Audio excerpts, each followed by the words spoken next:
Bismillahirrahmanirrahim. Assalamualaikum warahmatullahi wabarakatuh dan salam sejahtera diucapkan kepada tuan-tuan dan puan-puan yang hadir pada hari ini. Sebelum kita memulakan majlis, diingatkan kepada para hadirin supaya mematikan telefon bimbit atau meletakkannya kepada senyap agar majlis pada hari ini berjalan dengan lancar. Yang berbahagia, Dr. Nur Ali bin Haji Harun selaku Ketua Jabatan Pendidikan Awal Kanak-Kanak, Puan Tengku Nurismah binti Tengku Embong selaku Wakil Hakim bagi pertandingan debat Jabatan Pendidikan Awal Kanak-Kanak, yang dikasihi Tuan Muhammad Izzat bin Tuan Khairul Azman selaku Ketua Jawatan Kuasa bagi Pendidikan Awal Kanak-Kanak, para peserta pertandingan debat, pensyarah-pensyarah yang hadir serta rakan-rakan sekalian. Layang-layang di balik awan, terlepas tangan melayang pergi. Selamat datang kami ucapkan kepada sekalian yang kami hargai.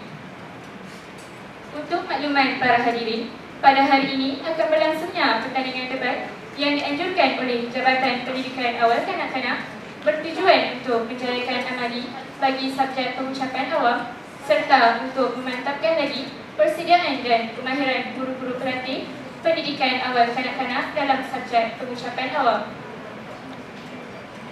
Sebanyak 4 buah kelas yang akan bertanding pada hari ini yang terdiri daripada kelas M, N, P dan Q. Untuk meneruskan acara, dengan hormat dan sukacitanya saya menyerahkan pimpinan majlis ini kepada Yang di-Pertua Speaker Dewan Teo Yong Ye untuk mengendalikan pertandingan debat yang akan berlangsung pada hari ini. Majlis mempersilakan. Sidang Dewan akan dimulakan Jabatan Pendidikan Awal Kanak-Kanak bagi IPG Kampus Sultan Abdul Halim. Mohon kerjasama ahli-ahli yang berhormat dan pemerhati sidang mematuhi segala peraturan persidangan. Sebelum bermulanya sesi perbahasan, saya akan menggariskan beberapa peraturan asas perjalanan persidangan terlebih dahulu agar sesi perbahasan pada petang ini dapat dikendalikan dengan sebaik mungkin. Peraturan yang pertama, hanya 3 orang ahli yang berhormat kerajaan dan yang berhormat pembangkang akan mengambil bahagian dalam sesi perbahasan usul. Kedua, yang berhormat Perdana Menteri terlebih dahulu akan mengemukakan usul dan satu hujah. Yang berhormat Ketua Pembangkang akan membahaskan usul berkenaan juga dengan satu hujah sahaja. Pembahas kedua kerajaan dan pembangkang akan mengutarakan 2 hujah, manakala pembahas ketiga hanya perlu membidas hujah pasukan lawan. Peraturan yang ketiga, pembahas simpanan iaitu Menteri yang keempat dibenarkan berada di sebelah belakang pembahas untuk mencatat nota-nota. Yang keempat, masa untuk berhujah bagi setiap pembahas ialah 5 minit sahaja. Yang kelima, apabila pembahas telah memulangkan hujah, loceng akan dibunyikan sebanyak sekali selepas 1 minit. Izin laluan mula dibenarkan. Loceng akan dibunyikan sekali lagi apabila berada di minit keempat, menandakan bahawa pembahas mempunyai baki masa seminit untuk menamatkan hujahan. Izin laluan sudah tidak lagi dibenarkan. Apabila loceng dibunyikan sebanyak 2 kali pada minit kelima, segala perbahasan selepas waktu berkenaan tidak akan diambil kira untuk penghakiman. Yang keenam, usai ketiga-tiga yang berhormat kerajaan dan pembangkang berhujah, ucapan penggulungan akan dilakukan oleh kedua-dua belah pihak. Bagi meneliti dan menyediakan hujah, Dewan membenarkan perbincangan selama 3 minit sesama anggota pasukan dilakukan di tempat masing-masing sebelum wakil pasukan dijemput membuat penggulungan. Penggulungan hanya dibuat oleh seorang pembahas sahaja. Hanya 3 minit sahaja diperuntukkan bagi setiap pembahas penggulungan. Loceng dibunyikan pada minit kedua sebagai peringatan. Manakala loceng dibunyikan 2 kali pada minit ketiga menandakan masa penggulungan telah tamat. Yang ketujuh, sidang perdebatan akan dimulakan oleh Perdana Menteri dan diikuti dengan Ketua Pembangkang. Kelapan, sesi penggulungan akan dimulakan oleh wakil daripada pihak pembangkang dan diikuti dengan wakil daripada pihak kerajaan. Peraturan yang terakhir, sebelum memulakan sesi persidangan, Speaker Dewan ingin mengingatkan bahawa sebarang isu sensitif yang menyentuh agama, kaum dan peribadi adalah dilarang. Sekarang, tibalah masanya saya memperkenalkan ahli-ahli yang berhormat kepada sidang Dewan. Pasukan kerajaan dari kumpulan F2M diwakili oleh Yang Berhormat Daca Yani Anak Perempuan Siwaraman selaku Perdana Menteri.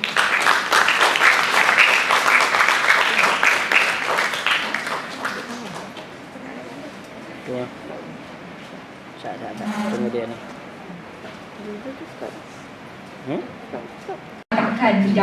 Assalamualaikum warahmatullahi wabarakatuh. Salam sejahtera. Dewan yang bersidang ini pentas kita berhujah tepat lagi nyata. Maka sebelum itu terima kasih saya ucapkan kepada Tuan Yang di-Pertua, Barisan Perwakilan Kerajaan, Perwakilan Pembangkang serta Ahli Dewan yang bersidang pada hari ini.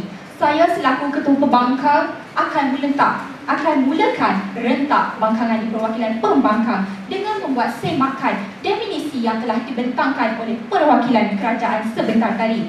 Pertama, apa yang dilakukan oleh Perwakilan Kerajaan ialah mereka gagal untuk menebak tepat usul perdebatan dengan baik.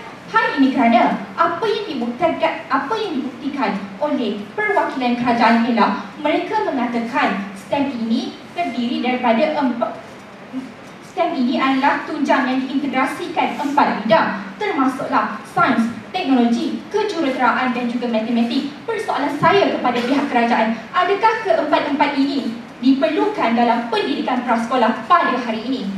Soalan saya yang kedua, mereka pihak yang berhormat di pihak kerajaan mengatakan STEM ini dapat memberikan keseronokan kepada para kanak-kanak.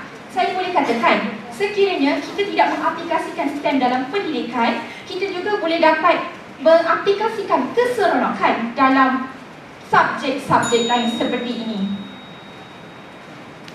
Dengan izin Tuan Yang di-Pertua, saya mohon meminda definisi pihak kerajaan dengan menegakkan definisi kami Perwakilan Pembangkang. Kami tafsirkan STEM sebagai salah satu agenda yang ditekankan dalam pelaksanaan Pelan Pembangunan Pendidikan Malaysia 2003 hingga 2025, merangkumi mata pelajaran seperti sains, fizik, matematik, kimia, biologi, sains komputer dan reka bentuk dan teknologi. Sudah jelas bahawa mata pelajaran ini terlalu berat dan kurang sesuai untuk diperkenalkan di peringkat kanak-kanak.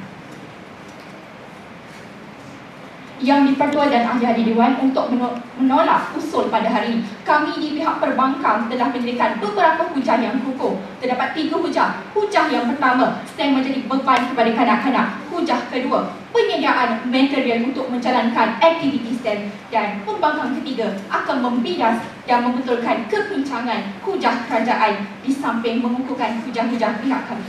Dengan izin Tuan Yang di-Pertua dan ahli Dewan yang bersidang, saya menentang hujah pertama di bawah kartu kunci pengetahuan kanak-kanak. Hujah pertama, STEM menjadi beban kepada kanak-kanak. Hal ini kerana ia melibatkan proses penerimaan dan pemahaman mengenai ilmu pengetahuan yang disampaikan oleh guru. Umum mengetahui bahawa kanak-kanak prasekolah ini terdiri daripada mereka yang berumur 4 hingga 6 tahun. Maka akan timbul perbezaan yang berkaitan tahap pengetahuan kanak-kanak. Nampaknya masih sunyi. Mungkin Yang Berhormat di pihak kerajaan bersetuju dengan saya pada kali ini. Tidak mengapa Yang di-Pertua, Tuan Yang di-Pertua, sidang Dewan sekalian. Tahap pengetahuan ini bukan sahaja dipengaruhi oleh faktor umur, malah turut melibatkan pendedahan awal terhadap aktiviti yang melibatkan kemahiran berfikir. Jadi, sekiranya kita dedahkan kanak-kanak ini kepada kanak-kanak prasekolah ini dengan STEM, Adakah kefahaman tersebut dapat disampaikan dengan mudah? Ditambah pula, sekiranya kelas prasekolah ini melibatkan percampuran kanak-kanak yang berbeza umur, bagaimanakah guru boleh memastikan kesemua kanak-kanak mendapat kefahaman yang sama? Belum tentu ia tercapai. Adakah di akhir pembelajaran ini, kanak-kanak hanya akan mendapat keseronokan tanpa memahami dan mengingati apa yang dipelajari di dalam kelas? Seterusnya, kanak-kanak akan terasa beban kerana waktu yang diperuntukkan untuk aktiviti akan mengambil masa yang lama disebabkan mereka ini mudah untuk hilang fokus. Jadi, tumpuan yang terhad menyebabkan aktiviti juga terhad. Seterusnya, ia akan menjejaskan emosi kanak-kanak. Apabila mereka ini kurang fokus, mereka akan mula melakukan aktiviti mereka sendiri tanpa menghiraukan guru. Maka agak sukar bagi guru untuk mengawal kanak-kanak dan mendapatkan respon daripada mereka berkaitan idea-idea baru. Kesimpulannya, pemahaman kanak-kanak dalam pelaksanaan STEM ini tidak dicapai dengan jayanya. Berdasarkan hujah dan fakta yang saya bentangkan tadi, maka usul STEM perlu diajar seawal di peringkat sekolah, wajar ditolak sebelah suara. Sekian, mohon untuk terus membangkang. Terima kasih Yang Berhormat Ketua Pembangkang. Persidangan diteruskan dengan hujah kerajaan. Menteri Kedua Yang Berhormat Afah Izzati binti Muhammad Asri dipersilakan.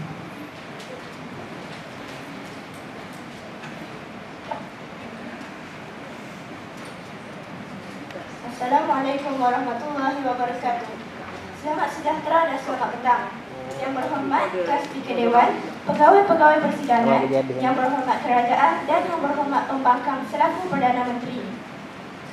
Tuan Yang di-Pertua, sebagai Menteri yang kedua, saya pastinya menolak usul yang telah dipinda oleh Ketua Pembangkang sebentar tadi, iaitu STEM tidak perlu diajar di prasekolah kerana STEM adalah sangat penting dalam pendidikan awal kanak-kanak kerana ia dapat menarik minat mereka terhadap pelajaran sains dan matematik.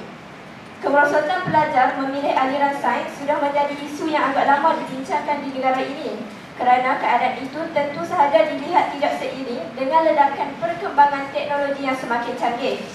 Malah, ia juga cabaran dalam matlamat Malaysia mencapai status negara maju berpendapatan tinggi menjelang tahun 2025. Justeru, bagi memastikan hasrat itu tercapai dan seiring ledakan revolusi industri 4.0, negara kita perlulah memastikan lebih ramai masyarakat dipupuk sejak daripada kecil lagi untuk belajar dan mahir dalam bidang STEM agar tidak hilangnya minat mereka dalam subjek sains dan matematik. Tuan Yang di-Pertua, berdasarkan kajian yang dilakukan oleh Johari bin Hassan dan Nur Suryani binti Abdul Aziz, Fakulti Pendidikan Universiti Teknologi Malaysia berkaitan minat murid di sekolah terhadap subjek matematik, sebanyak 58% responden yang bersetuju bahawa mereka sentiasa bersemangat di dalam kelas matematik berbanding 6% yang tidak bersetuju. Beberapa penyelidikan juga dijalankan di Amerika Syarikat yang menunjukkan bahawa pembelajaran STEM dapat meningkatkan minat murid terhadap mata pelajaran sains dan matematik, dan dalam jangka panjang mereka memilih jurusan pengajian dan jenis pekerjaan berasaskan STEM. Manakala kajian yang dilakukan oleh Prof. Emeritus Datuk Dr. Aminah Ayub di Malaysia juga menunjukkan bahawa pembelajaran STEM di prasekolah dapat meningkatkan minat murid terhadap mata pelajaran sains dan matematik. Dan dalam jangka panjang mereka memilih jurusan pengajian dan jenis pekerjaan berasaskan STEM. Kajian yang dijalankan dengan kanak-kanak permata menunjukkan kemahiran sains dan matematik, iaitu kebolehan inquiry dan menurunkan mereka meningkat 78%, kebolehan mereka cipta iaitu kemahiran kejuruteraan dan teknologi meningkat 85% dan minat terhadap STEM meningkat 84%.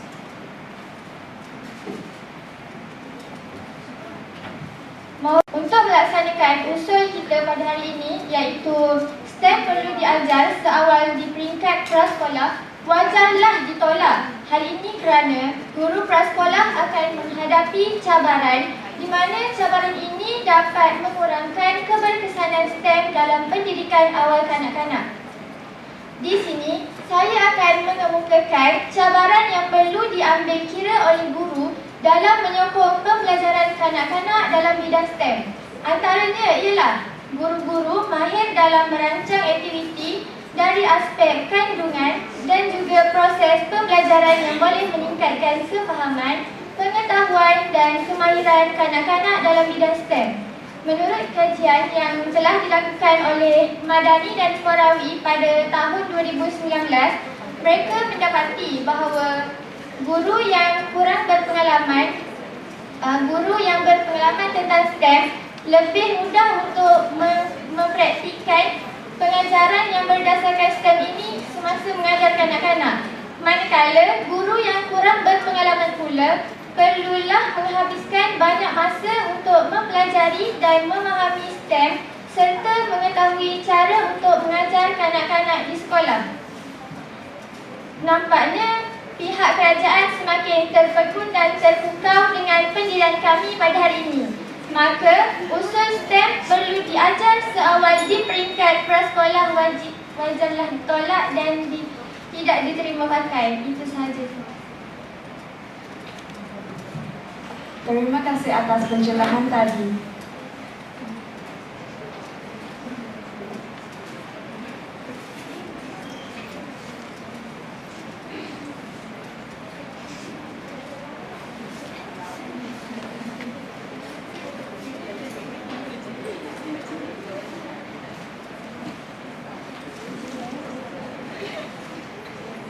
Yang dipertua, UMP telah menganjurkan 23 inisiatif program berkaitan STEM, antaranya Pahang Fact Hunting 2018, Kolokium Pendidikan STEM, Peringkat Kebangsaan 2019, Sesi Meja Bulat STEM 2019.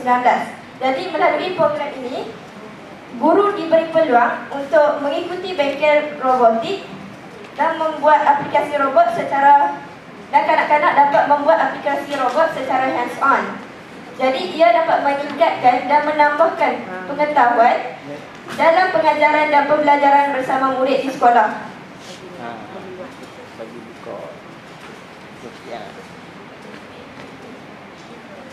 Dapatan ini membuktikan bahawa kanak-kanak kecil mampu belajar STEM dan minat mereka terhadap STEM dapat disuburkan sejak awal lagi.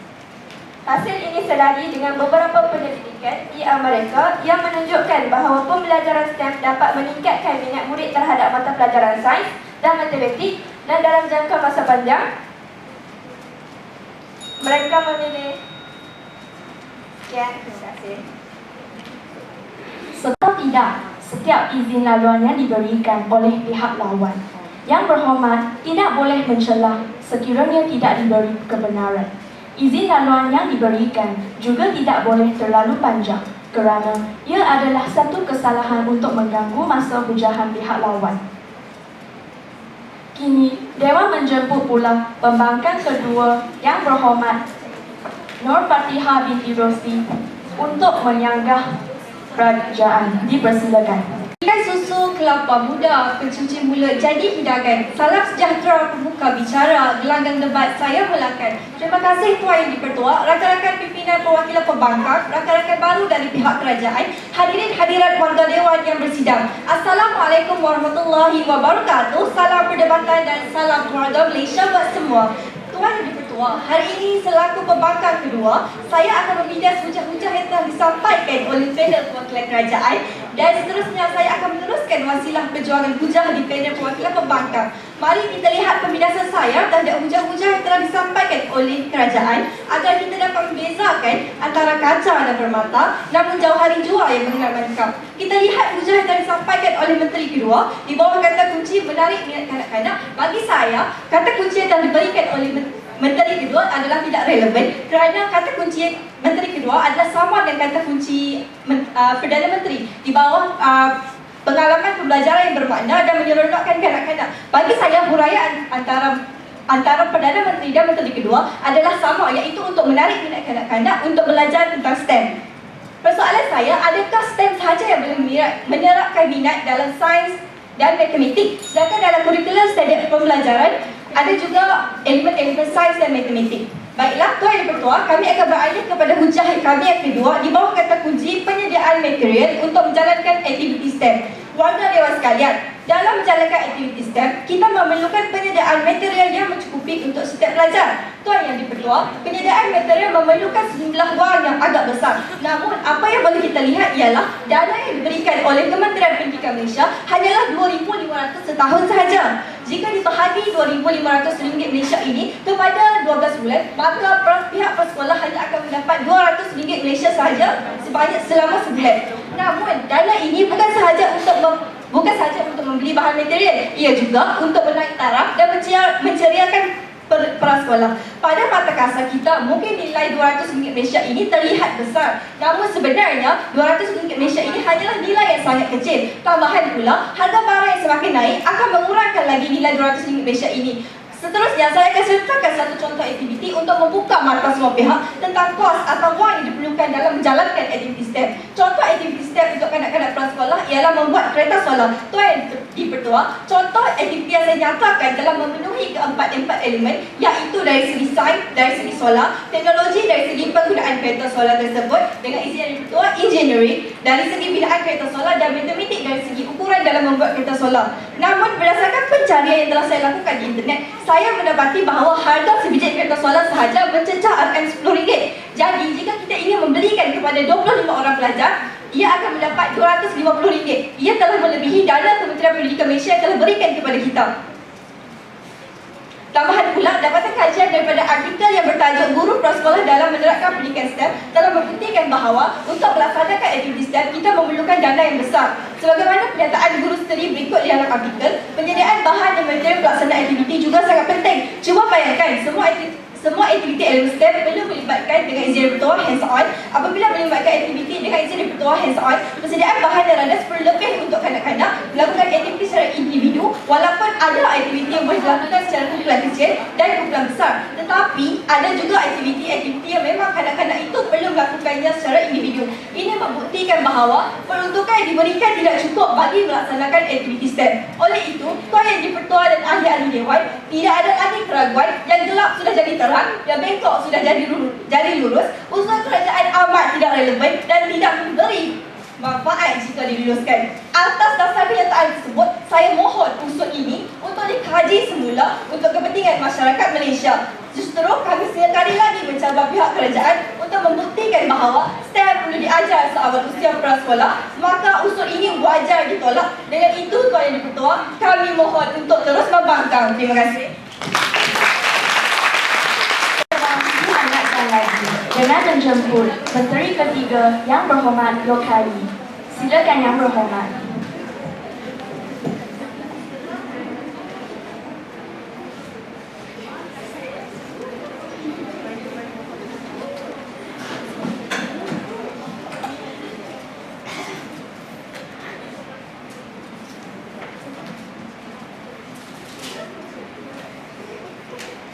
Selamat sejahtera dan selamat petang. Saya ucapkan kepada Tuan Speaker Dewan, rakan-rakan yang berhormat daripada pihak kerajaan, barisan pembangkang, dan seterusnya ahli-ahli Dewan sekalian. Sebagai Menteri yang ketiga, saya akan membidas puja yang dikemukakan oleh pembangkang sebutan tadi. Sebelum itu, saya ingin mengukuhkan puja yang diberikan oleh rakan Menteri saya. Mengikut kata Piaget, kanak-kanak yang berumur 6 tahun ke bawah mempunyai naluri ingin tahu dan sifat penerokan yang tinggi. Manakala pengajaran STEM ini merupakan peluang yang sangat baik bagi kanak-kanak untuk memperkembangkan naluri dan sifat mereka. Tambahan lagi, terdapat amanat-amanat dalam STEM. Amanat STEM ini merupakan aplikasi pengetahuan, kemahiran dan nilai yang menjadi kelaziman dalam menyelesaikan masalah. Amanat yang terdapat ialah menyoal dan mengenal pasti masalah, membangunkan dan menggunakan model, merancang dan menjalankan penyiasatan, menganalisis dan mentafsir data, menggunakan pemikiran matematik dan pemikiran komputasi, menjelaskan dan mereka bentuk penyelesaian, melibatkan diri dalam pembahasan dan perbincangan dengan berdasarkan evidence. Di sini kita boleh nampak dengan jelas. Amanat tersebut semua adalah ilmu yang dapat membantu kanak-kanak untuk menghadapi cabaran pada masa depan. Balik kepada puja pembangkang, yaitu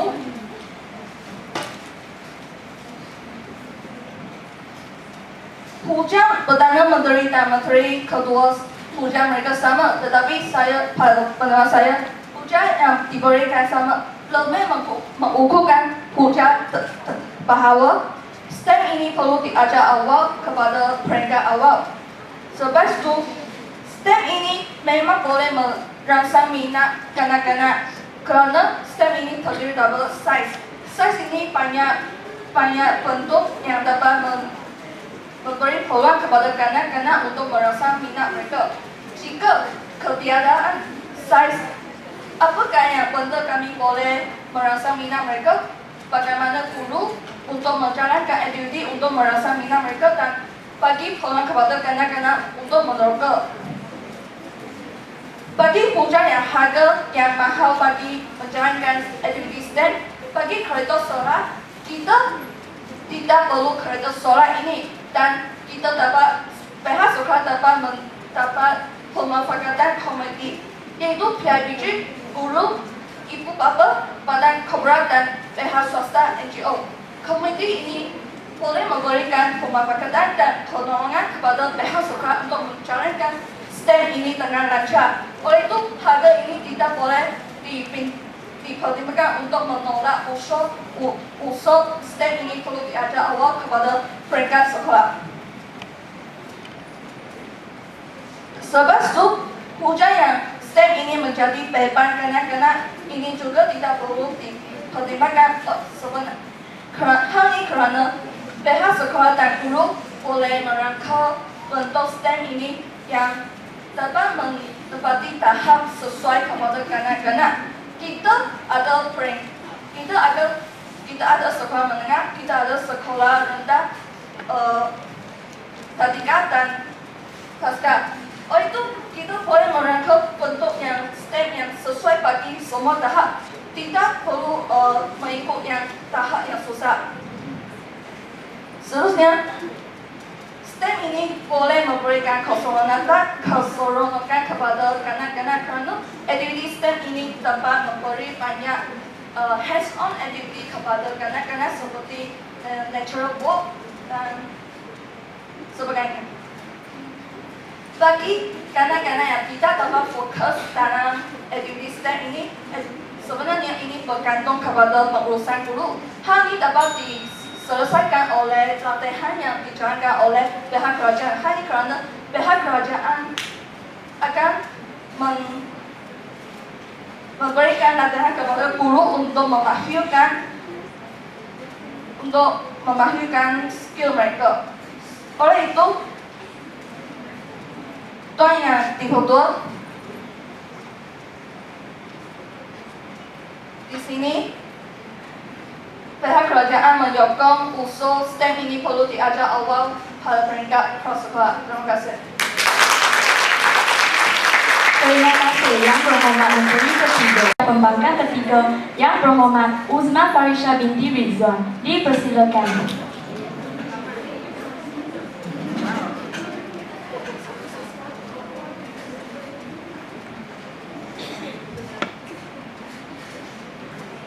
Bismillahirrahmanirrahim. Terima kasih Tuan Speaker Dewan. Assalamualaikum dan salam sejahtera saya ucapkan kepada hakim yang menjadi tunggak keadilan, penjaga masa yang setia dengan masanya, rakan-rakan pihak pembangkang yang banyak membantu, barisan pencadang yang amat saya geruni, seterusnya hadirin hadirat sidang parlimen sekalian.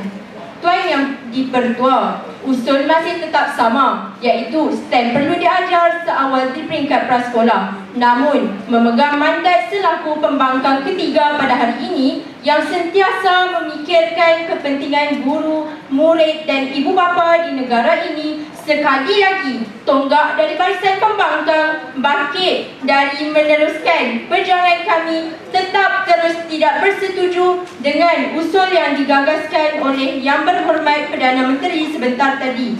Sebelum hujah saya utarakan, molek kiranya jika saya mulakan dengan bidasan terhadap hujah pencadang. Menteri Ketiga sebentar tadi telah mengemukakan hujah dengan petah bicaranya bahawa STEM ini mampu memberi naluri ingin tahu. Amalan STEM menjadi kelaziman untuk menyelesaikan masalah dan merangsang minat kanak-kanak serta guru-guru diberi latihan sepenuhnya. Tetapi, berapa lama perlu diberi kemahiran tersebut? Jadi, adakah kerajaan berhasrat untuk menjadikan kanak-kanak prasekolah ini sebagai bahan uji kaji dalam pelaksanaan STEM dalam pendidikan mereka dan akan menukar pendekatan di separuh jalan atau secara tiba-tiba apabila pelaksanaan tersebut tidak membuahkan hasil yang diinginkan? Nampaknya hujah sahaja panjang, namun sayang 1000 kali sayang. Hujah yang dibentangkan semuanya ibarat tin kosong yang berdetik bila dibuka ke mana isinya. Tuan Yang di-Pertua, kami akan terus mempertahankan pendirian pasukan kami terhadap usul yang hangat dibincangkan. Kami langsung tidak percaya dan tidak bersetuju dengan usul STEM perlu diajar seawal di peringkat prasekolah. Atas dasar tersebut, sila analisis hujah ketiga pasukan kami. Hujah ketiga kami di bawah kata kunci penguasaan perkembangan kanak-kanak untuk menjalankan aktiviti STEM. Pendidikan sains, teknologi, kejuruteraan dan matematik atau kita panggil STEM yang menggabungkan 4 disiplin dalam aktiviti pembelajaran. Ianya sememangnya sukar dilaksanakan di negara ini kerana kita masih berdepan dengan pelbagai cabaran, terutamanya dalam penguasaan perkembangan kanak-kanak untuk menjalankan aktiviti STEM. Pada zaman serba moden ini, kita dapat lihat bahawa kerajaan terlalu mendesak untuk mendedahkan proses atau pembelajaran STEM kepada kanak-kanak. Tetapi, tanpa disedari, kanak-kanak sudah banyak terlibat dengan aktiviti atau kemahiran-kemahiran yang ada dalam 6 tunjang kurikulum standard prasekolah KSPK. Sebagai contoh, dalam tunjang sains dan teknologi, standard kandungan SA 3.1, pembelajaran murid boleh membezakan benda hidup dan benda bukan hidup. Apabila melihat kepada standard pembelajaran ini, kita dapati bahawa mereka baru sahaja diberi pendedahan kepada benda hidup dan benda bukan hidup. Jadi, bagaimana STEM ini perlu didedahkan, sedangkan perkara asas seperti ini sahaja baru hendak mereka pelajari? Adakah ianya relevan untuk diajar kepada kanak-kanak padahal mereka baru sahaja di peringkat untuk memperkembangkan kemahiran intelek mereka? Apabila diterapkan pembelajaran seperti ini, mereka masih lagi tidak mampu untuk berfikiran aras tinggi seperti tanggapan oleh pihak kementerian. Pada 7 April 2022, saya dan 3 orang lagi rakan saya telah cuba melakukan projek STEM ini kepada murid prasekolah IPG Kampus Sultan Abdul Halim di bawah bimbingan Dr. Nur Aini bin Haji Harun. Apa yang kami perhatikan semasa melakukan projek kereta solar pada hari tersebut? Sememangnya ianya amat sukar dilakukan kerana hampir majoriti kami yang melakukan kereta solar tersebut dan bukanlah kanak-kanak itu sendiri. Jadi, adakah kerajaan yakin untuk mereka ini melakukan aktiviti-aktiviti STEM yang melibatkan kemahiran psikomotor yang banyak? Warga Dewan yang saya kasihi sekalian, wahai pihak kerajaan, apa yang ditunggu lagi? Angkat kerusi, duduk di barisan kami kerana saya telah mengutarakan bahan bukti yang terpaksa dipikul oleh pihak kerajaan, iaitu pihak kerajaan haruslah mengemukakan bukti yang kukuh, jangan hanya ombak kedengaran, pasirnya tidak kelihatan. Oleh itu, saya selaku pembangkang ketiga, sekian saja mohon pembangkang. Terima kasih. Bahagian pertama, perbahasan usul ditamatkan. Sekarang, majlis berhenti rehat selama 3 minit bagi memberi peluang kepada kedua-dua pasukan kerajaan dan pembangkang bagi menyediakan hujah-hujah penggulungan. Masa 3 minit dikira bermula dari sekarang. Atas kesabaran sidang Dewan, Dewan memohon perhatian sekalian ahli Dewan dan pemerhati untuk kembali menumpukan perhatian kepada hujah-hujah penggulungan bagi kedua-dua pihak. Dewan dengan sukacitanya menjemput pihak pembangkang mengemukakan hujah-hujah penggulungan. Dipersilakan.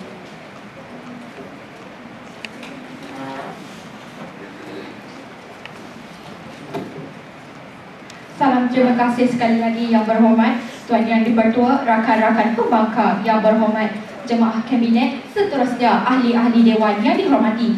Bertemu sekali lagi di arena penggulungan. Tuan Yang di-Pertua dan ahli-ahli Dewan, usul pada hari ini berbunyi STEM perlu diajar seawal di peringkat prasekolah. Kami di pihak pembangkang yang prihatin dan bertanggungjawab untuk memberikan kesejahteraan kepada rakyat telah memberikan definisi dan premis yang padu dan jitu untuk menolak usul pihak kerajaan. Dari awal perdebatan, pihak kerajaan melakukan banyak kesilapan yang secara individu atau berpasukan. Pihak kerajaan gagal memberikan definisi secara konsep yang mantap. Pihak kerajaan juga telah memberikan remisi amat rapuh dan tidak rasional untuk menyokong usul pada hari ini. Pihak kerajaan telah memberikan 2 hujah, iaitu yang pertama, menghasilkan pengalaman yang bermakna. Yang kedua, menarik minat kanak-kanak. Malangnya, Menteri Ketiga tidak menyatakan hujah kerana hanya mengulas semula hujah yang diberikan oleh Perdana Menteri dan Menteri Kedua. Namun Tuan Yang di-Pertua, kedua-dua hujah pihak kerajaan dapat saya simpulkan bahawa hujah-hujah tersebut tidak relevan dengan premis mereka untuk menyokong usul. Kedua-dua hujah mereka telah gagal menunjukkan bahawa STEM perlu diajar seawal di peringkat prasekolah. Mereka hanya memfokuskan kepada menarik minat tanpa memikirkan kepada tahap penguasaan kanak-kanak. Terdapat juga perjanggahan hujah antara kurikulum standard prasekolah dan STEM. Hal ini kerana mereka mengatakan bahawa kurikulum STEM dan KSPK hampir sama, sedangkan KSPK mempunyai kurikulum tersendiri. Mereka di pihak kerajaan juga menganggap STEM sebagai suatu mata pelajaran, bukanlah sebagai pengaplikasian. Tuan Yang di-Pertua dan ahli-ahli Dewan, bagi memantapkan lagi premis kami untuk menolak usul, kami telah kemukakan 3 hujah yang disokong oleh fakta dan bukti yang konkret. 3 hujah kami ialah: yang pertama, pengetahuan kanak-kanak; yang kedua, penyediaan material untuk menjalankan aktiviti STEM; dan yang ketiga, penguasaan perkembangan kanak-kanak untuk menjalankan aktiviti STEM.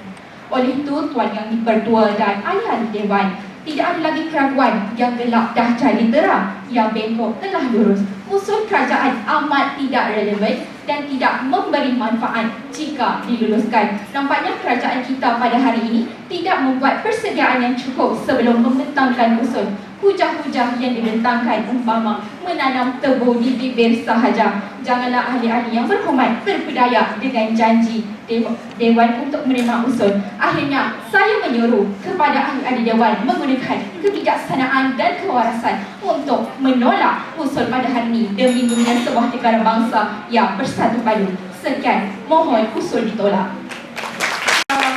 Encik Zulkifli atas hujah penggulungan sebentar tadi. Kini, tibalah giliran pihak kerajaan menyampaikan hujah-hujah penggulungan. Dipersilakan.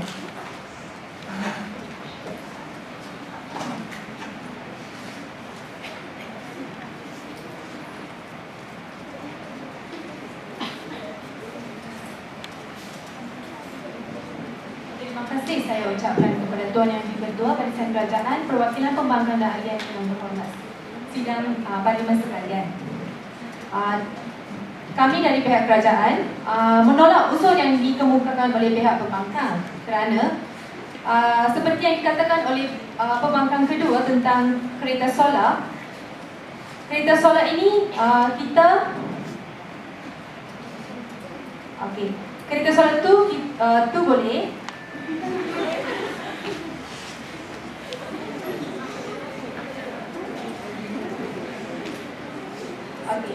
hujah pihak pembangkang tidak relevan kerana kalau nak wajar didedahkan kepada kanak-kanak tentang kereta solar itu, pihak komuniti ataupun ibu bapa boleh mengambil inisiatif untuk menghasilkan kereta solar itu mengikut kreativiti kanak-kanak. Tidak, kami jangan guna kos yang banyak untuk membeli kereta solar itu. Kita boleh menggunakan kreativiti kanak-kanak untuk menghasilkan satu kereta solar. Seterusnya, kanak-kanak melalui pendidikan STEM, kanak-kanak ini teruja untuk belajar tentang STEM, maka dianggarkan pelaksanaan STEM ini di peringkat prasekolah akan lebih menarik dan memberikan keseronokan belajar kepada murid, terutama belajar sains dan matematik dalam konteks aplikasi sebenar. Dan apa yang penting ialah kemahuan guru untuk berubah dan belajar sesuatu yang baru untuk disampaikan pula kepada pelajar mereka di bilik darjah itu sendiri. Justru telah membuktikan bahawa STEM dapat meningkatkan pengetahuan, kemahiran dan sikap belajar terhadap mata pelajaran sains dan matematik. Bagi merealisasikan anjakan 1 dalam Pelan Pembangunan Pendidikan 2013 hingga 2025, iaitu memperkukuhkan pendidikan STEM di sekolah, maka pendidik haruslah membiasakan diri dengan projek-projek STEM. Pihak kerajaan dah menjalankan banyak camp yang tentang STEM. Jadi guru boleh melibatkan diri dalam camp tersebut bagi meningkatkan pengetahuan mereka. Jadi kami menolak usul yang telah dikemukakan oleh pihak pembangkang. Akhirlah kedua-dua bahagian berbahasan usul pada persidangan kali ini. Dewan mengembalikan majlis kepada pengerusi majlis, Saudari Nur Syasha Alia binti Ismail.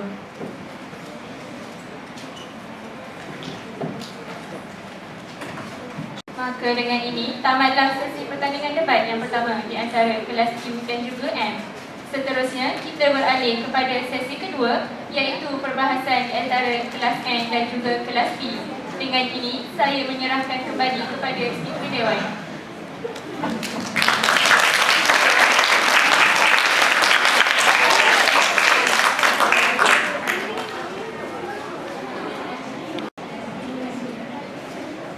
Diminta semua ahli dewan untuk senyap dan menghormati majlis.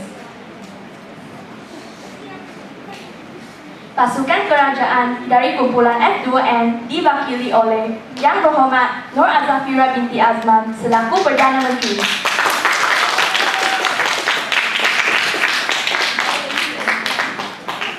Yang Berhormat Yan Najwa Batrisha binti Muhammad Nazmi selaku Menteri Kedua.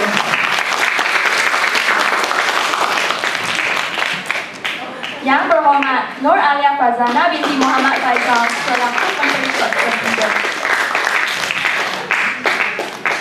Yang Berhormat Nur Hafizah binti Muhammad Nasir selaku Menteri Keempat. Pasukan pembangkang dari kumpulan F2P Kerana saya cinta akan aplikasi era moden, yakinlah usul wajar diterima.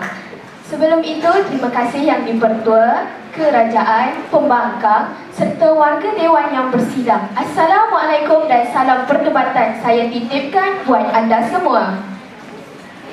Memegang mandat sebagai Perdana Menteri anda pada hari ini, akan saya gagaskan satu usul yang mana cukup penting dan cukup menarik untuk kita perdebatkan pada hari ini, iaitu aplikasi TikTok perlu dibenarkan penggunaannya dalam kalangan pendidik prasekolah. Menyedari hakikat bulat air kerana berbentuk, bulat manusia kerana muafakat, kami bertiga pada hari ini hadir dan sepakat untuk menyokong usul melihatkan kepada rasionalisasi kelebihan-kelebihan yang ada pada penggunaan TikTok dalam kalangan pendidik prasekolah. Terus bergerak kepada gerak kerja yang pertama, pendefinisian usul frasa demi frasa. Kata orang, tak kenal maka tak cinta. Mari kita terus bercinta dengan frasa pertama, aplikasi TikTok. Kata aplikasi yang akan sering dilontarkan pada hari ini adalah merujuk kepada aplikasi mudah alih, di mana merujuk kepada laman blog Tokopedia dengan izin Yang di-Pertua. Aplikasi berarti mudah alih. Aplikasi mudah alih didefinisikan sebagai sebuah perisian aplikasi yang direka untuk digunakan di peranti mudah alih seperti telefon pintar dan komputer tablet. Manakala TikTok pula merupakan sebuah aplikasi yang mula dilancarkan penggunaannya pada tahun 2012 oleh sebuah syarikat di China dengan nama Douyi. Kemudian mula berkembang pada tahun 2017 kepada negara-negara luar yang di mana penggunaannya bagi menghasilkan video-video pendek berdurasi 60 saat, 3 minit dan 10 minit. Maka di sini dapat disimpulkan bahawa aplikasi TikTok adalah sebuah perisian aplikasi yang digunakan di peranti mudah alih dengan tujuan untuk para penggunanya menghasilkan video-video berdurasi tidak lebih dari 10 minit. Itu buat frasa pertama. Kita lihat pula frasa kedua. Perlu dibenarkan penggunaannya. Menurut Kamus Dewan edisi keempat, kata perlu bermaksud menjadi kepastian, harus ada, sangat menghendaki. Di sini dapat lihat bahawa kata perlu menunjukkan betapa pentingnya Akhirnya, kewujudan sesuatu atau sesebuah perkara dalam kehidupan seharian di mana sudah pasti wujudnya ia membawakan faedah-faedah kepada manusia. Kemudian kata dibenarkan penggunaannya memberi maksud boleh diterima pengoperasiannya. Namun, perlu dibenarkan penggunaan aplikasi TikTok ini kepada siapa? Ya, kepada pendidik prasekolah. Sebelum itu, mari kita lihat definisi prasekolah. Merujuk kepada Kementerian Pendidikan, konsep pendidikan prasekolah adalah satu program yang menyediakan pengalaman pembelajaran kanak-kanak yang berumur 4 tahun dan ke atas dan 5 tahun ke atas dalam jangka masa 1 tahun atau lebih sebelum memasuki tahun 1. Justeru, pendidik prasekolah adalah guru yang berkhidmat di prasekolah seluruh Malaysia dalam mendidik murid-murid prasekolah. Maka kesimpulannya pada hari ini kami di perwakilan kerajaan akan buktikan penggunaan aplikasi TikTok perlu dibenarkan penggunaannya dalam kalangan pendidik prasekolah melihat kepada rasionalisasi kelebihan-kelebihan yang ada pada penggunaan aplikasi TikTok.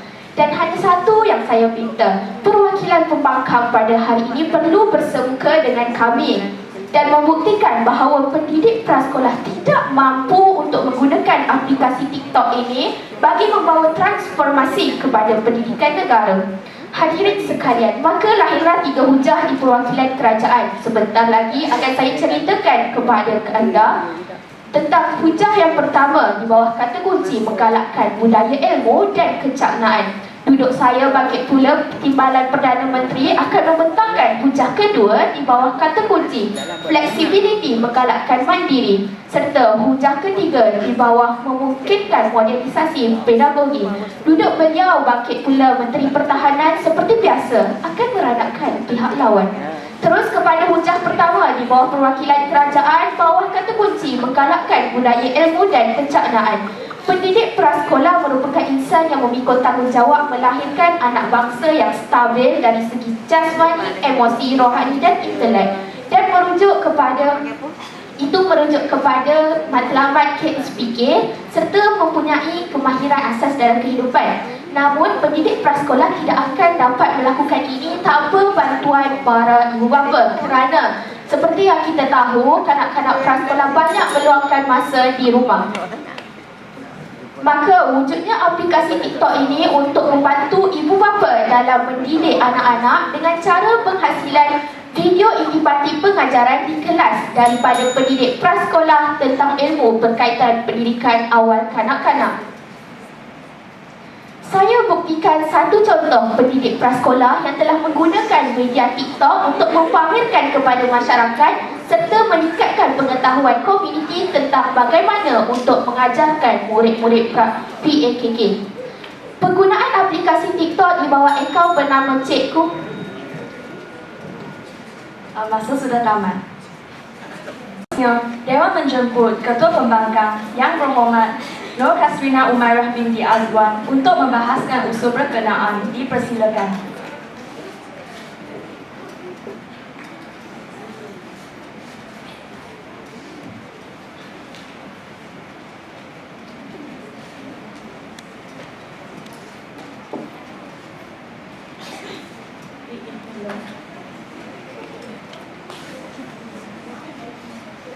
Sayang-sayang buah kebayang, sayang hujah kerajaan pincang. Jaga-jaga pembangkang datang untuk meniup hujah kerajaan pincang. Dengan lafaz Bismillahirrahmanirrahim, saya membuka arena perdebatan pada hari ini. Terima kasih saya ucapkan kepada Tuan Yang di-Pertua, barisan perwakilan pihak kerajaan, perwakilan pihak pembangkang, para juri yang penuh misi dan visi, seterusnya sidang dewan sekalian. Assalamualaikum warahmatullahi wabarakatuh. Salam sejahtera dan selamat bersidang. Tuan Yang di-Pertua, ahli-ahli yang berhormat sekalian, saya amat bersyukur kerana berkat keamanan dan keharmonian bawah kepimpinan pada hari ini, Dewan kembali bersidang untuk membahaskan satu usul yang begitu penting untuk dilaksanakan. Sebentar tadi, Yang Amat Berhormat Perdana Menteri telah membentangkan satu usul. Namun setelah saya kaji, setelah kami teliti, terdapat kelemahan dan ketidakrelevanan usul kerajaan pada hari ini. Dengan izin Tuan Yang di-Pertua, Kami mohon membangkang dan menolak usul kerajaan pada hari ini. Saya akan mulakan rentak pakangan di perwakilan pembangkang dengan membuat semakan definisi yang telah dibentangkan oleh perwakilan kerajaan. Tuan Yang di-Pertua, yang pertama, Dewan Yang Mulia, mari kita nilai apa masalah yang paling besar yang telah dilakukan oleh perwakilan kerajaan dalam definisi yang amat berhormat Perdana Menteri. Yang pertama, apa yang dilakukan oleh perwakilan kerajaan, mereka gagal untuk menembak tempat unsur perkhidmatan yang baik. Sebab mengapa? Apa yang dibuktikan oleh perwakilan kerajaan, mereka katakan tujuan TikTok yang utama adalah untuk menghasilkan video pendek yang tidak melebihi 2 minit. Persoalan saya ialah, adakah masa tersebut cukup untuk guru prasekolah untuk mengajar dalam tempoh tersebut? Pertama, silap bukan 2 minit. Sebab itulah pembawaan dan pembuktian perwakilan kerajaan, saya katakan pembawaan dan pembuktian separuh jalan semata-mata. Tuan Di-Pertua, itu masalah pertama dalam definisi perwakilan kerajaan. Masalah yang kedua pula, duduk dulu.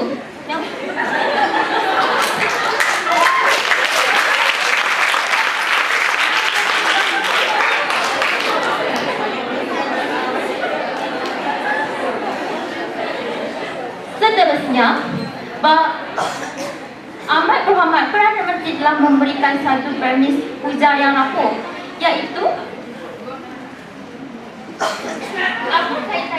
apa kaitan guru prasekolah dengan hujah, iaitu berkaitan dengan ibu bapa sebenarnya.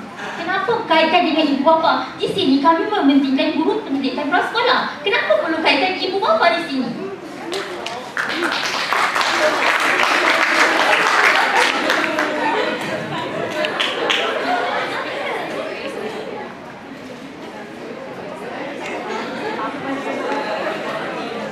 Tuan-tuan Di-Pertua dan ahli Dewan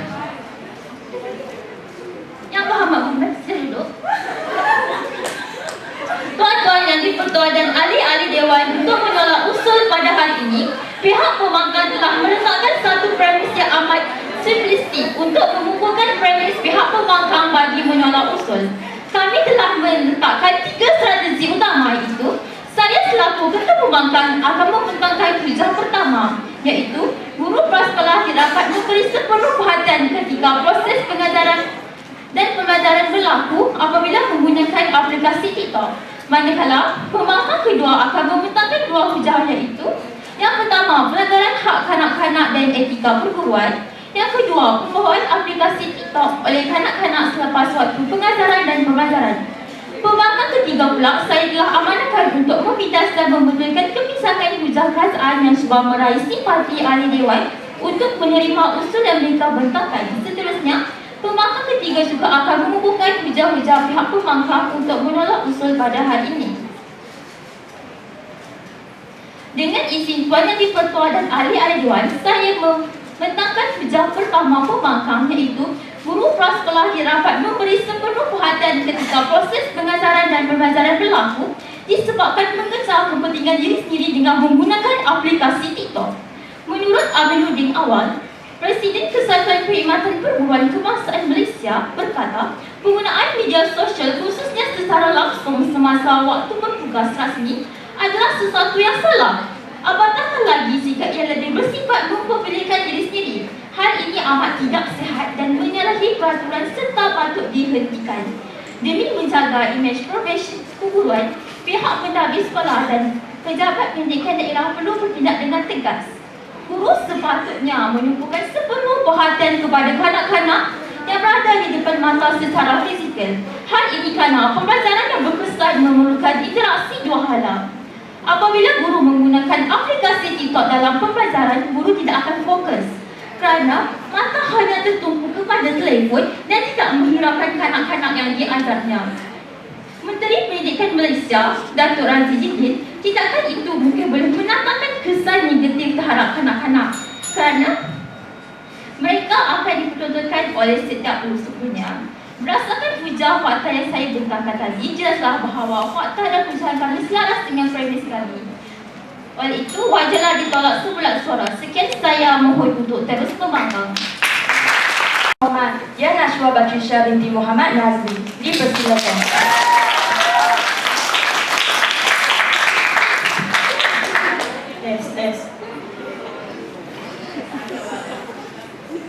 Salam aspirasi buat Tuan Yang Ketua, rakan-rakan kerajaan, rakan-rakan pembangkang dan ahli-ahli dewan yang dimuliakan sekalian. Usul masih kekal sama, aplikasi TikTok perlu dibenarkan penggunaannya dalam kalangan pendidik prasekolah. Maka bertindak sebagai wakil Timbalan Perdana Menteri, saya masih berdiri di belakang Yang Amat Berhormat Perdana Menteri. Kami yakin dan percaya usul perlu diterima. Dewan memperlihatkan kepada nasionalisasi kelebihan-kelebihan yang dibawa oleh aplikasi TikTok kepada pendidik prasekolah. Baiklah, saya akan terus membidas Yang Berhormat Ketua Pembangkang mengenai hujah yang disampaikan. Yang pertama, mengenai masa. Yang Berhormat Ketua Pembangkang mengatakan kanak-kanak memerlukan masa yang secukupnya apabila aplikasi TikTok menawarkan hanya sedikit masa. Persoalan saya, kanak-kanak kalau dalam durasi yang lama, mereka akan menjadi bosan apabila mereka mendapat video yang hanya berdurasi secara ringkas tapi padat. Mereka akan memberi kesan juga kepada mereka. Yang kedua adalah berkaitan ibu bapa. Kepentingan aplikasi TikTok meluas kepada semua orang yang boleh menggunakannya, bukan sahaja kepada guru, malah kesannya juga kepada ibu bapa dan murid.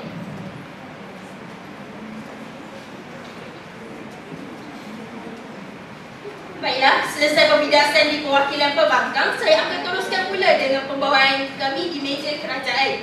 Hujah pertama di bawah kata kunci flexibility, menggalakkan mandiri guru. Kini jelas kita dapat lihat guru dapat melaksanakan pembelajaran di mana-mana sahaja dan tidak tertakluk kepada bilik belajar sahaja. Hal ini jelas kita lihat apabila virus corona yang menyerang dunia menyebabkan berlakunya kelumpuhan dalam pelbagai aspek termasuk pentadbiran ekonomi dan sosial yang melibatkan di bawah pendidikan. Hal ini dapat kita lihat apabila Perintah Kawalan Pergerakan PKP mula diperkuasa, dikuatkuasakan di seluruh dunia bagi mengurangkan penyebaran wabak COVID-19. Hal ini telah memberi kesan kepada warga pendidik bagi meneruskan pembelajaran dan pengajaran di sekolah. Dan disebabkan itu, persemukaan dengan murid dan prestasi murid tidak dapat dilakukan oleh guru. Oleh itu, saya menegaskan aplikasi TikTok juga dapat memberikan fleksibiliti kepada pendidik apabila mereka dapat menggunakan aplikasi itu sebagai media. Bagaimana dengan aplikasi Google Classroom, aplikasi bagaimana dengan aplikasi tersebut? Adakah cukup? Adakah tidak mencukupi? Bahwasanya aplikasi Google Classroom, Google Meet dan juga Zoom menjanjikan persemukaan antara guru dan juga pelajar. Manakala dengan TikTok hanya sekadar video. Manakala pelajar tidak dapat memahami keresahan pelajar, ia dapat bertanyakan soalan kepada guru, melainkan hanya komen. Oleh itu, wajarkah tidak cukupkan lagi dengan aplikasi-aplikasi yang sedia ada seperti Google Meet, Zoom dan juga Google Classroom? Mohon menjawab Yang Berhormat. Yang Berhormat, sila tenang ya.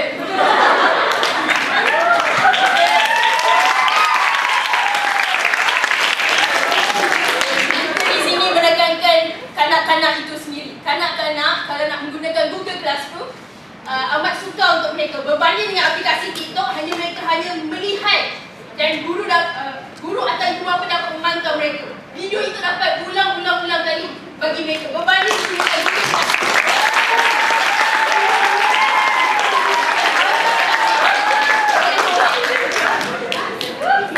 Saya sambung ya.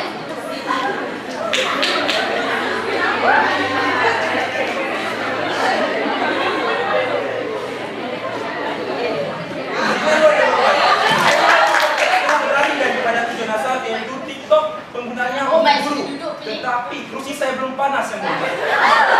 Sudah panas Mas Yang Berhormat. Saya bantu dia Yang Berhormat.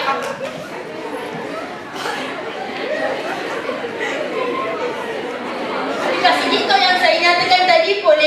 dibuktikan dengan seorang pendidik iaitu di bawah akaun Nur Jahidah, seorang ustazah di pendidikan awal kanak-kanak, menyatakan bahawa beliau menggunakan aplikasi TikTok sebagai untuk medium penyampaian maklumat dengan penuh efektif dan murid dapat faham menggunakan berbagai cara.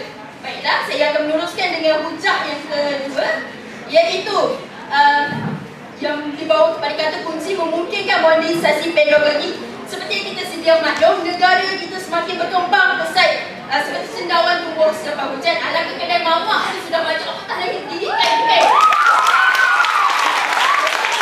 Oleh itu, kemudian bukanlah perkara yang asing dalam kalangan masyarakat kita. Oleh itu, saya yakin aplikasi TikTok ini penggunanya perlu dibenarkan dalam penggunaan pendidik prasekolah. Sekian, terima kasih. Terima kasih Muhammad Nur Karimisa binti Abdul Muhtarif untuk menyanggah usul kerajaan. Dipersilakan. Assalamualaikum dan salam sejahtera saya ucapkan kepada para hakim yang menjadi tunggak dan menjaga masa yang setia dengan membuatkan diknya, rakan-rakan pihak pembangkang yang banyak membantu, barisan pencadang yang amat saya geruni. Seterusnya, hadirin hadirat sidang Parlimen Settlement. Tuan Yang di-Pertua, memegang mandat selaku pembangkang kedua hari ini, saya tetap berdiri teguh di belakang YB Ketua Pembangkang dalam membangkang gagasan usul aplikasi TikTok perlu dibenarkan dalam kalangan pendidik prasekolah. Sebelum itu, ingin saya membuat bidasan terhadap hujah yang dikemukakan oleh Menteri yang pertama tentang transformasi pendidikan. Sebentar tadi Yang Amat Berhormat telah mengatakan penggunaan aplikasi TikTok ini adalah sebagai satu transformasi dalam pendidikan. Pihak kerajaan tidak boleh menumpukan pada satu aplikasi sahaja, sedangkan pada hari ini telah banyak aplikasi yang telah diwujudkan untuk kanak-kanak dan penggunaan yang lebih baik untuk kanak-kanak, di mana aplikasi yang untuk kanak-kanak ini lebih sesuai kontennya untuk kanak-kanak. Seterusnya saya akan balik kepada hujah saya yang pertama. Warga Dewan yang sekalian, meniti hujah saya yang pertama, saya membuka kata kunci yang berbunyi pembawaan aplikasi TikTok ini oleh kanak-kanak selepas waktu pengajaran dan pembelajaran. Saya ingin memberikan satu ungkapan yang ringkas. Jika bukan orang tua yang menjadi pengajar, bagaimana yang kecil ini boleh belajar? Daripada ungkapan ini terbukti dan jelas bahawa dengan penggunaan aplikasi TikTok ini di dalam kelas oleh pendidik, ianya seolah-olah membuka satu ruang kepada kanak-kanak untuk meneroka dengan lebih dalam tentang aplikasi ini. Mungkin barisan kerajaan tidak cakna dengan sifat semula jadi kanak-kanak, di mana kanak-kanak dan sifat meneroka ini tidak boleh dipisahkan sama sekali. Meneroka boleh didefinisikan sebagai sifat ingin tahu yang ada dalam diri kanak-kanak, sifat ingin mencuba dan ingin mencipta pengalaman baru. Daripada takrifan tadi, bukankah sudah jelas bahawa kanak-kanak ini akan meneroka aplikasi TikTok ini dengan sendirinya? Kerana apa? Kerana mereka ingin mengetahui perkara yang menarik di dalam aplikasi itu. Dan mereka meneroka kerana mereka tidak tahu apa bahaya yang ada di dalam aplikasi tersebut.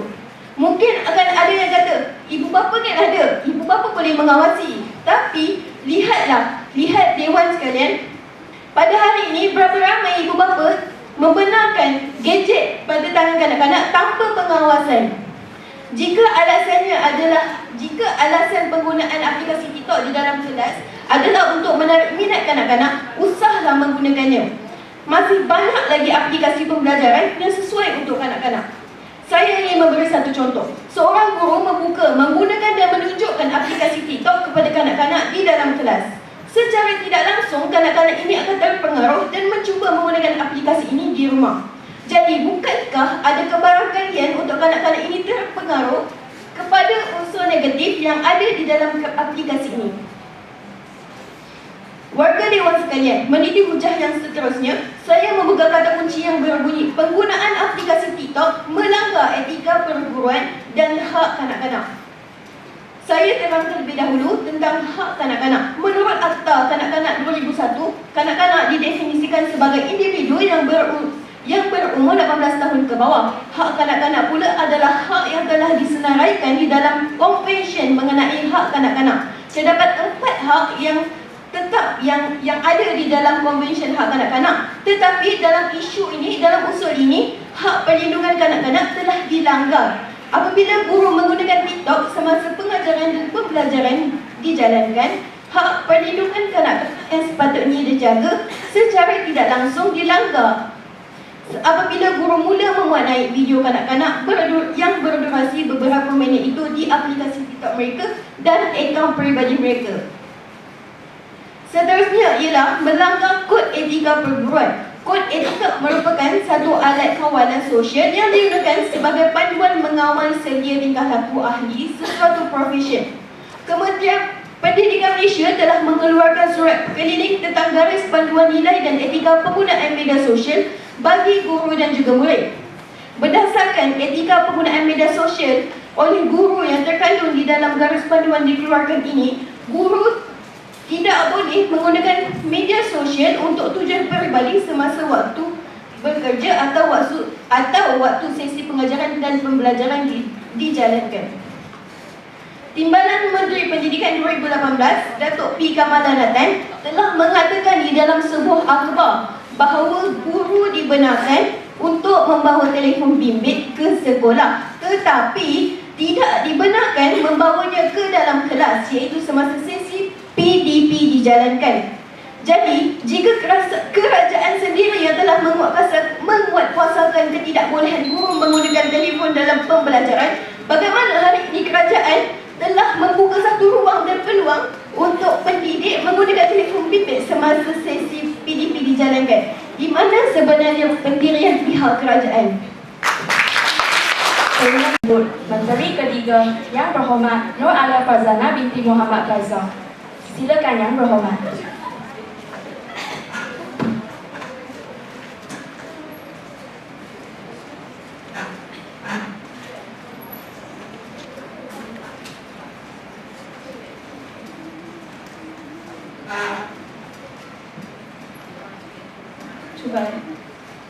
Demi sebuah transisi yang bukan lagi dogma farasi, harus kita perjuangkan satu kebenaran yang bukan lagi sebuah fantasi. Sebelum itu, sekalung apresiasi saya titipkan buat Tuan Yang di-Pertua Dewan, barisan delegasi kehakiman yang arif lagi bijaksana, rakan-rakan di meja perwakilan kerajaan, serta rakan-rakan di meja perwakilan pembangkang yang saya hormati, tapi tidak sekali-kali saya geruni.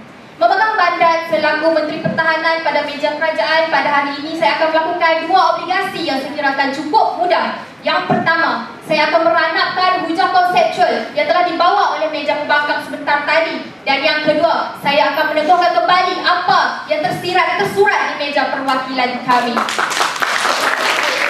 Berpegang teguh pada kata masa adalah emas dan tidak ingin membuang emas, mari kita bergerak kepada agenda saya yang pertama. Mari kita lihat kesalahan-kesalahan yang telah dilakukan oleh pihak pembangkang sebentar tadi. Bagai belukang menjadi rimba bagi kutu dapat kita sisirkan. Pada hari ini pihak pembangkang sebentar tadi saya rasakan cukup takut untuk bersemuka dengan pihak kami kerana langsung tidak menyediakan asas bangkangan ataupun rasionalisasi di meja perwakilan mereka. Saya rasakan cukup goyah pembawaan pihak pembangkang pada hari ini. Jadi, saya titipkan beban kepada pembangkang ketiga untuk menyatakan apa asas bangkangan yang ingin kita bincangkan pada hari ini. Mengapa anda tidak bersetuju dengan usul kita? Tetapi mengapa? Apakah rasionalnya? Langsung daripada berdiri yang pertama hingga duduk yang kedua, langsung tiada asas bangkangan dan juga rasionalisasi di meja perwakilan mereka. Dan yang kedua, langsung saya rasakan mereka tidak memahami usul yang kita bincangkan pada hari ini. Usul kita pada hari ini, aplikasi TikTok perlu dibenarkan penggunaannya dalam kalangan pendidik prasekolah. Namun mereka hanya menentukan tentang kanak-kanak prasekolah. Mengapa? Sedangkan kita bincangkan tentang pendidik prasekolah, mereka katakan kanak-kanak akan terdedah kepada risiko melihat perkara-perkara yang sepatutnya menerusi aplikasi TikTok. Sedangkan pada hari ini kita bincangkan mengenai pendidik. Pendidik tersebut perlulah mempunyai integriti. Takkanlah kerana nilai sentitik rosak susu sebelanga warga dewan sekalian. Patutnya seorang guru mempunyai integriti. Jadi tidak perlu kita salahkan aplikasi TikTok ini. Kita tidak perlu benarkan penggunaannya hanya kerana seorang guru yang melakukan kesalahan.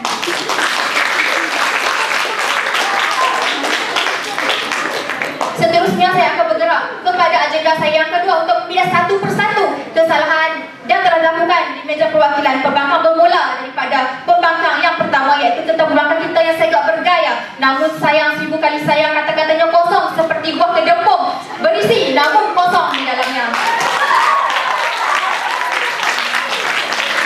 Yang pertama, saya amat terkejut apabila Yang Berhormat Ketua Pembangkang sebentar tadi bangun-bangun sudah mengatakan bahawa mereka mengatakan bahawa hujah kami pincang, namun langsung tidak boleh menyatakan apa yang pincangnya di meja perwakilan kami ini, dan terus dengan hujah yang beliau sampaikan. Dan seterusnya mereka juga menyatakan bahawa menolak usul, sedangkan perdebatan baru sahaja ingin bermula, kerusi baru panas sudah ingin menolak usul. Apa hak yang berhormat untuk menolak usul kita pada hari ini? Seterusnya, perdana mereka di meja perwakilan pembangkang sebentar tadi mengatakan bahawa guru tidak fokus apabila menggunakan aplikasi TikTok di dalam kelas. Namun adakah Yang Berhormat lupa bahawa aplikasi TikTok ini mempunyai flexibility? Tidak semestinya seorang guru ataupun guru prasekolah itu menggunakan aplikasi TikTok di dalam kelas. Boleh digunakan di mana sahaja. Pada masa ini juga saya boleh melayani aplikasi TikTok Yang Berhormat kerana flexibility yang ada pada aplikasi TikTok tersebut. Jadi tidak berhak untuk Yang Berhormat katakan bahawa guru tidak boleh fokus. Guru boleh menggunakan aplikasi TikTok di rumah, membuat video ataupun rakaman untuk diberikan kepada kanak-kanak prasekolah. Seterusnya, Yang Berhormat Pengetua Pembangkang juga menyatakan kepada kami, mengapa tempoh 2 minit cukupkah untuk kanak-kanak prasekolah mempelajari sesuatu daripada video yang berdurasi 2 minit. Mungkin pendengaran saudari di pihak sana mempunyai masalah. Perdana Menteri kami sendiri telah menyatakan bahawa TikTok mempunyai durasi selama 60 saat, 3 minit dan juga 10 minit. Saya rasakan 10 minit cukup mampu untuk memberikan suatu ilmu kepada kanak-kanak prasekolah yang berhormat. Seterusnya, Yang Berhormat juga ada menyatakan bahawa guru menggunakan siaran langsung ataupun live dengan izin Pertua semasa menggunakan aplikasi TikTok di dalam kelas. Namun saya rasakan langsung tidak mempunyai bukti. Yang Berhormat, mengapa Yang Berhormat membuat begitu? Yang Berhormat sepatutnya sebagai pembangkang yang baik harus sertakan bukti, fakta, ada huraian, contoh tiada. Yang Berhormat, mengapa mungkin Yang Berhormat lupa apa yang telah dipelajari daripada Dr. Suzana semasa dalam kelas kita. Saya tak tahu mengapa tidak melapor. Saya bergerak kepada pembangkang yang kedua sebentar tadi. Beliau di bawah kata kunci pembawaan kanak-kanak lepas waktu belajar dalam aplikasi TikTok. Mereka katakan bahawa sifat kanak-kanak ini suka meneroka. Sekali lagi saya ingatkan, hari ini kita bukan berbicara tentang kanak-kanak Yang Berhormat warga dewan sekalian. Hari ini kita bicara tentang pendidik prasekolah, bukan kanak-kanak warga dewan sekalian. Yang Berhormat, mohon sana dalam usul kita bincangkan pada hari ini, jangan sembrono membuat hujah-hujah yang pincang, langsung tidak mempunyai kiblat. Yang Berhormat,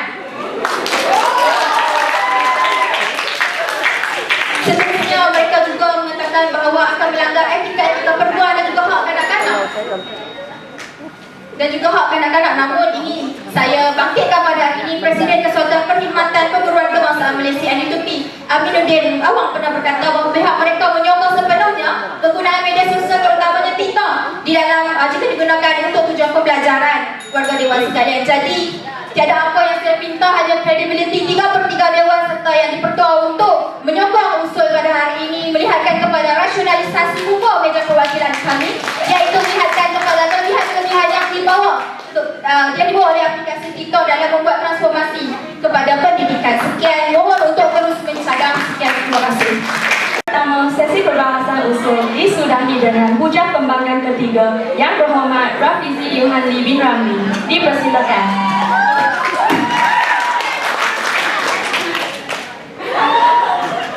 Sayang-sayang buah durian, sayang hujah kerajaan pincang.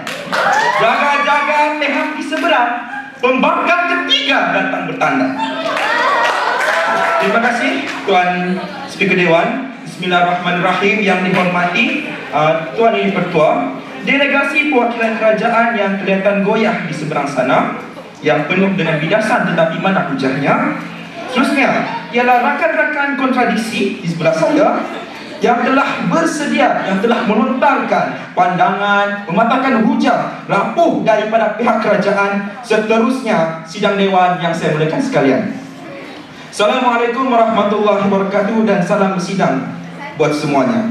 Tuan Yang Dipertua, selaku mandat yang diberikan sebagai Yang berhormat Pembangkang Ketiga, pada hari ini saya ingin merakamkan jutaan terima kasih dan salam apresiasi kepada barisan kerajaan. Terima kasih ya. Kerana yang pertama, barisan yang berhormat pihak kerajaan gagal membidas isi-isi kami dan seterusnya gagal menjawab izin laluan kami sebentar tadi, yang mana bermaksud lari daripada topik persoalan. Yang kedua, barisan kerajaan yang berhormat hanya membidas isi kami. Di mana hujah barisan kerajaan? Di mana? Daripada yang berhormat Perdana Menteri. Loceng belum dibunyikan, silakan duduk. Loceng kebenaran belum dibunyikan. Selesai. Yang ketiga ialah ternyata yang berhormat barisan kerajaan hanya menyatakan hujah berdasarkan pandangan sendiri, iaitu berdasarkan pengalaman sendiri tanpa merujuk kepada perkara-perkara seperti kualitatif dan kuantitatif, dan hanya menyatakan hujah berdasarkan bukti-bukti yang bersifat terpencil dan bukannya untuk seluruh warga Malaysia. Come on, Dr. Suzana, dia tak ajar satu Malaysia.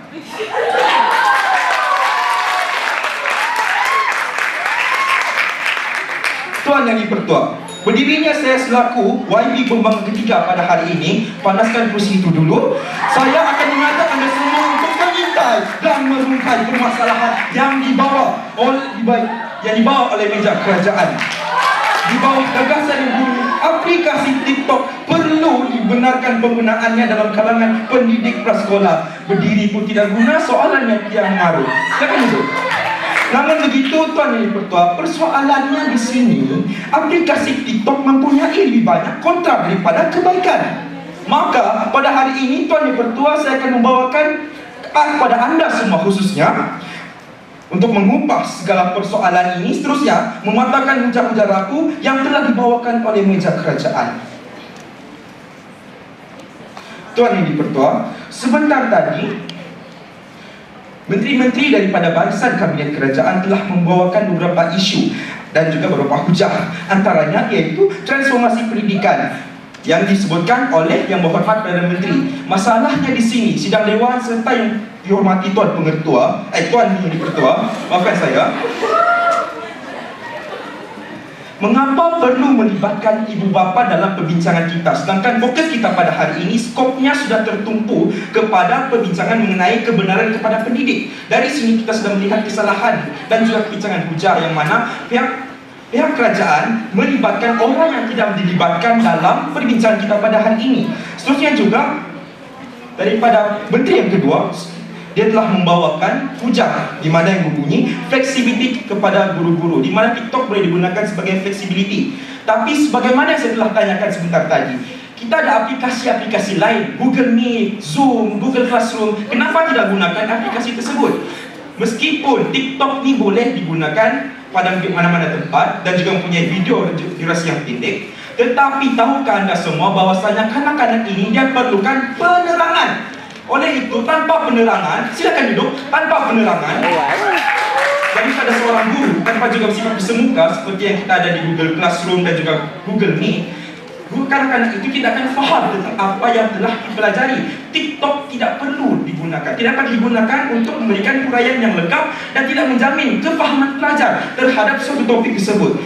Dan seterusnya juga bidasan yang seterusnya, iaitu pihak pembangkang terlalu banyak hujah yang merujuk kepada bidasan kepada kami. Sebaliknya tidak mengeluarkan sebarang hujah yang mengukuhkan kes perbincangan kita pada hari ini. Oleh itu terlihat bahwasanya mereka tidak mempunyai sebarang strategi, tetapi sebaliknya hanya sebarang teguran dan juga sebarang bentuk hinaan kepada hujah-hujah kami. Maka dari itu jelaslah di sini bahwasanya pihak yang lemah akan memberikan komen yang buruk terhadap pihak yang lain dan memberikan cadangan tanpa memberikan sebarang hujah-hujah yang baik. Baiklah, selesai dengan sesi bidasan. Baiklah, sidang dewan yang sekalian yang saya muliakan, setelah hujah dibidas, setelah hujah dicantas, kini tiba masanya untuk saya membentang serta mengukuhkan kes kami di meja pembangkang, seterusnya menundukkan barisan panel kerajaan di sebelah sana. Tuan Yang di-Pertua, sebentar tadi Yang Berhormat Ketua Pembangkang telah menyatakan bahawasanya TikTok ini ialah merupakan satu gangguan terhadap guru semasa proses PDP dijalankan di dalam kelas. Saya menyokong fakta ini 100% yang di sini, Ketua, kerana TikTok jika digunakan semasa sesi PDP dalam kelas, maka mereka sukar untuk memberikan tumpuan terhadap konteks pembelajaran dalam satu kelas itu. Dan seterusnya, guru akan lebih fokus untuk melihat apa yang akan lalu dengan izin Ibu Ketua di page FYP ataupun secara panjangnya For You page, yang merupakan video-video cadangan yang mempunyai video-video training pada masa kini. Seterusnya juga, Tuan Yang Dipertua, di bawah Krismis kata kedua, kami yakini bahwasanya TikTok akan membawa kepada pembawaan aplikasi TikTok oleh kanak-kanak selepas PDP. Selepas PDP dijalankan, kanak-kanak akan terbawa-bawa untuk dan mencuba aplikasi ini di rumah tanpa pengetahuan bapa secara curi-curi. Dan akhir sekali, di bawah permiskatan yang terakhir, melanggar hak kanak-kanak dan kod etika perguruan. Tuan Yang Ketua, sebelum kaki mundur langkah, sebelum lidah menutup bicara, izinkan saya mengakhiri ujian saya dengan serakapan pantun. Boleh? Terima kasih. Berbaju biru si anak dara, berjalan-jalan di kota tinggi. Jikalau ada tersalah kata, mohon harap sentiasa dimaafkan. Dengan itu, Tuan Ibu Ketua, mohon agar pendirian kami diterima dan saya mohon untuk terus memakai sidang Dewan ini. Atas kesabaran sidang Dewan, Dewan mohon perhatian sekalian. Ahli Dewan dan pemerhati untuk kembali menumpukan perhatian kepada hujah-hujah penggulungan bagi kedua-dua pihak. Dewan dengan sukacitanya menjemput pihak pembangkang mengemukakan hujah-hujah penggulungan. Dipersilakan.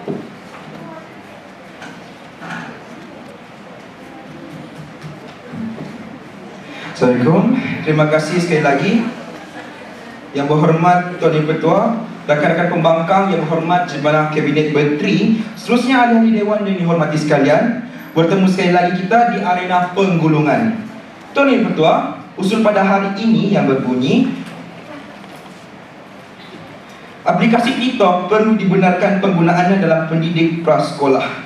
Kami pihak pembangkang yang prihatin dan juga bertanggungjawab untuk memberikan kesejahteraan kepada rakyat telah memberikan definisi dan permis yang padu serta jitu untuk menolak usul kerajaan pada hari ini.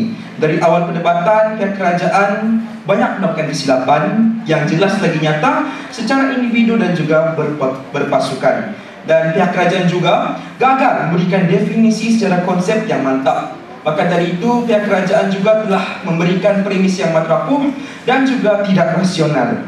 Untuk menyokong usul pada hari ini, pihak kerajaan telah memberikan beberapa usul, antaranya transformasi pendidikan dan juga fleksibiliti kepada guru-guru. Namun tuan-tuan serta tuan yang bertua, ketiga-tiga hujah tersebut, pihak kerajaan dapat saya simpulkan bahwasanya hujah-hujah tersebut amatlah tidak relevan dengan premis mereka untuk menyokong usul. Pertama sekali, ketika antara dalam hujah mereka telah gagal menunjukkan bahawasanya dan rasionalnya mengapa TikTok perlu digunakan oleh pendidik prasekolah. Mereka hanya menyentuh soal kemodenan dan juga melibatkan beberapa pihak yang tidak perlu dilibatkan dalam perbincangan kita ini, seperti kanak-kanak dan juga ibu bapa.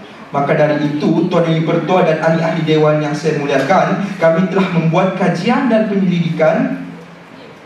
Selaku pembangkang, kami telah menjalankan beberapa kajian untuk terhadap usul pada perbincangan kita pada hari ini. Saya telah memberikan definisi yang mantap dan amat mudah untuk difahami. Untuk menyokong usul pada hari ini, kami telah menetapkan satu premis yang kukuh, yaitu TikTok tidak wajar dibenarkan untuk digunakan oleh pendidik prasekolah. Bagi memantapkan lagi premis kami untuk menolak usul, kami telah mengemukakan 3 hujah yang disokong oleh fakta dan juga bukti yang sangat kukuh. 3 hujah kami ialah gangguan terhadap proses PDP yang dijalankan secara dalam kelas, khususnya juga pembawaan aplikasi TikTok oleh kanak-kanak selepas PDP, dan akhir sekali melanggar hak kanak-kanak dan kod etika perguruan. Maka dari itu, akhirnya saya menyuruh kepada ahli-ahli Dewan sekalian, marilah sama-sama kita menolak dan membangkah usul ini daripada diterima, dan seterusnya kita demi membina sebuah negara bangsa yang bersatu padu dan menjadi teras kepada pembangunan negara dan kemajuan negara. Maka dari itu, kami dari pihak pembangkang dengan ini surat suara menolak usul ini untuk diterima. Sekian, mohon usul tolak. Terima kasih. Pembangkang ketiga yang berbelah giliran pihak kerajaan menyampaikan hujah-hujah penggulungan. Dipersilakan.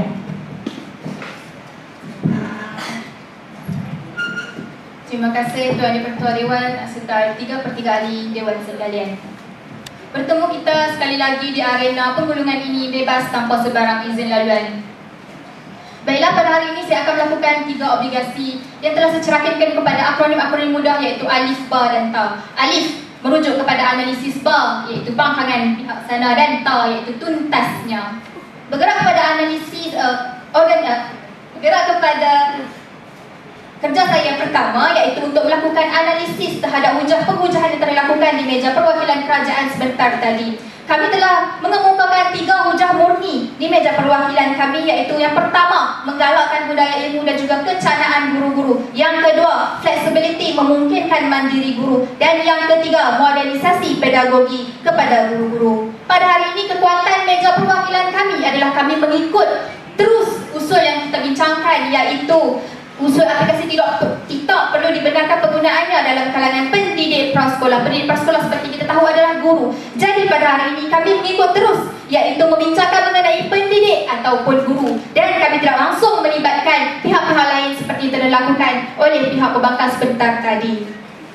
Dan yang keduanya, kami juga mengemukakan bukti-bukti yang kukuh di sepanjang penghujahan yang telah meja perwakilan kami bawakan pada hari ini. Yang pertama iaitu Cikgu Nur Jihal telah menggunakan TikTok sebagai seorang guru pendidikan Islam untuk membuat satu bahan untuk mengajar menggunakan aplikasi TikTok. Dan yang kedua, terdapat juga Cikgu Papa Zola yang menggunakan video TikTok untuk mengajar cara-cara untuk kita membuat aktiviti penulisan menggunakan pasir, warga dewan sekalian.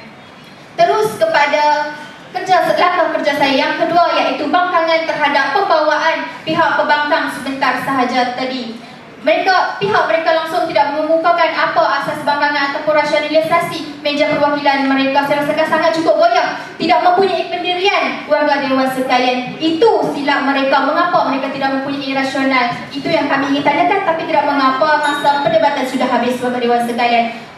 Satu lagi warga dewan sekalian, saya harap mereka cermin diri mereka sendiri. Mereka mengatakan bahawa kami telah mengemukakan pihak-pihak yang tidak berkaitan dengan usul yang kita bincangkan. Namun bukan kami yang mengemukakan hujah berkenaan kanak-kanak dan sebagainya. Kami hanya hujah yang telah kami huraikan sebentar tadi semuanya melibatkan pendidik prasekolah. Warga dewan sekalian, tuan yang dipertua, tuntasnya saya ingin melihat setelah melihatkan kepada keberobrokan meja perwakilan mereka pada hari ini, kami sebulat suara menyokong agar apa yang mereka bawa pada hari ini langsung kita tidak boleh terima warga dewan sekalian. Seterusnya kita menyokong usul yang terdagaskan pada hari ini warga dewan sekalian. Ingin memeluk gunung, namun apakan daya tangan tak sampai. Jangan hanya duduk termenung, apakan daya cita tak capai. Sekali lagi sebelum saya menutup portfolio saya selaku Menteri Pertahanan di meja perwakilan kerajaan pada hari ini, sekali lagi saya minta kredibiliti 3/3 Dewan untuk menyokong usul pada hari ini, melihatkan kepada rasionalisasi meja perwakilan kami, iaitu melihatkan kepada kelebihan aplikasi TikTok sekiranya dibenarkan penggunaannya dalam pendidik prasekolah. Sekian, terima kasih. Mohon untuk dipersilakan.